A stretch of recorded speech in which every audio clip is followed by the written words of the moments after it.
Everyone, কি অবস্থা সবার? কেমন আছেন সবাই? আশা করি সবাই অনেক বেশি ভালো আছেন। কি আর বলবো গাইস, আমি একদমই ভালো নাই। আমার কাছে একটা অর্ডার আসছে আলকাদিরা পাশে একটা রেস্টুরেন্ট থেকে। এই যে হ্যান্ডেলের মধ্যে ঝুলাই নিচ্ছি, আমার ব্যাগ হচ্ছে ছিঁড়ে গেছে, দ্যাটস ওয়াই এই ব্যাগ আমার সাথে। অ্যান্ড কথা হচ্ছে এই অর্ডারটা কোথায় যাবে জানেন? ব্র্যাক ইউনিভার্সিটির উল্টা পাশের ডিআইটি রোডের 11 নম্বর সেক্টরে। ঠিক আছে, আমার এখানে ম্যাপের মধ্যে লোকেশন শো করতেছে। আমি এখন আসি হচ্ছে এই যে আমার পিছনে বেটার লাইফ হসপিটাল।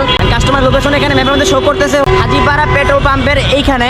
এখন আমাকে ডেলিভারি চার্জ দিছে ওইখানে 30 টাকা। এখন কাস্টমারকে বললাম এমন এমন ব্যাপার, উনি আমাকে বলতেছে ভাই আপনাকে আমি 20 টাকা বাড়াই দিব। আমি 20 টাকা বাড়াই দিলে কেমনে হয় ভাই?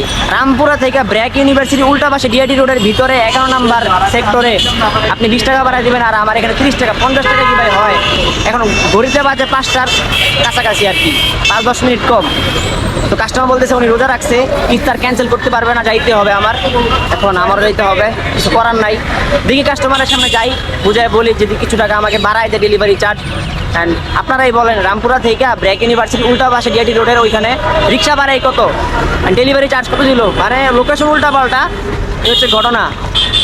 কাহিনী হয়ে গেছে আরেকটা, এখানে যিনি অর্ডারটা করেছিল এখানে নাম্বার দেওয়া আছে 2টা। এক নাম্বার থেকে যখন আমি কল দিয়েছি আমাকে বলছে আপনি যান 30 টাকা বাড়াই দিবে। অ্যান্ড আরেকটা যে নাম্বার, ওই নাম্বারে কল দিয়েছি যে আমি রওনা হইতেছি, আর উনি আমাকে বলছে যে আমাকে 30 টাকা বাড়াই দিবে না, অ্যান্ড অর্ডার ক্যান্সেল করতে বলছে। তো 30 টাকা বাড়ায় না দিলে তো আমি যাবো না ওইখানে। অর্ডারটা এখন ক্যান্সেল করতে হবে, আমাকে মেসেজ পাঠাবে, তারপর আমি ডিসপ্যাচে জানাবো। যাক ভালো হয়েছে আলহামদুলিল্লাহ, এত দূরে আর যাওয়া লাগতেছে না আমার। এখন এই অর্ডারটা ক্যান্সেল করার পর দেখি ইফতার আগে কয়টা ডেলিভারি আমি দিতে পারি। যেহেতু রোজা রাখছি, এই ব্র্যাক ইউনিভার্সিটি আপ ডাউনে প্রায় মনে করেন যে 4 কিলোমিটার হয়ে যাবে। তো দেখি অর্ডারটা ক্যান্সেল হোক, তারপর আবার বিজনেস স্টার্ট করতেছি। ফাইনালি অর্ডারটা ক্যান্সেল হয়ে গেছে। আমি বলতেছি ভাই এটা দেখছি কি আপনি মানুষ মনে করেন না, রিক্সা ভাড়ায় আছে কত টাকা? কয় আপনি সাইকেল দিয়ে আসবেন, তাহলে কিসের প্যারা? আমি কয় রোজা রাখছি ভাই, এটা কোনো কথা হইলো ভাই? অর্ডারটা ক্যান্সেল হয়ে গেছে। যাই হোক, এখন এই হচ্ছে ঘটনা। তো সবাই দোয়া করবে। এখানে মনে করেন যে অর্ডারটা ক্যান্সেল করতে করতে আমার আধা ঘন্টা চলে গেছে। ঘড়িতে এখন বাজতেছে 5টা 22 মিনিট। অর্ডার এখন ক্যান্সেল হয়েছে, এখানে বলছে জমা দিতে। ভাই অর্ডারটা ক্যান্সেল হয়েছে ভাই, রিটার্ন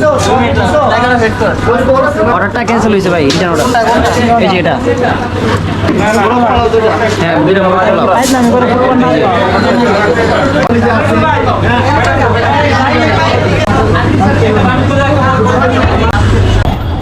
ঝামেলা থেকে মুক্ত হয়েছি। এখন অর্ডার দিছে নতুন বাগ, যাইতে হবে এটা নিয়ে। এবার ঠিক আছে, কাস্টমার দিছে ভুল লোকেশন, আর মাসুল দিতে হচ্ছে আমাদের। আমার এখানে অর্ডার ক্যান্সেল করতে করতে মনে করেন চলে গেছে 30 মিনিটের মতো। আসলে নামাজও পড়তে পারলাম না, ইফতারের সময় হয়ে যেতেছে। তো চলেন ভাই, পুরো তো ভয় পাই দিলেন আমারে। এভাবে রং আসে?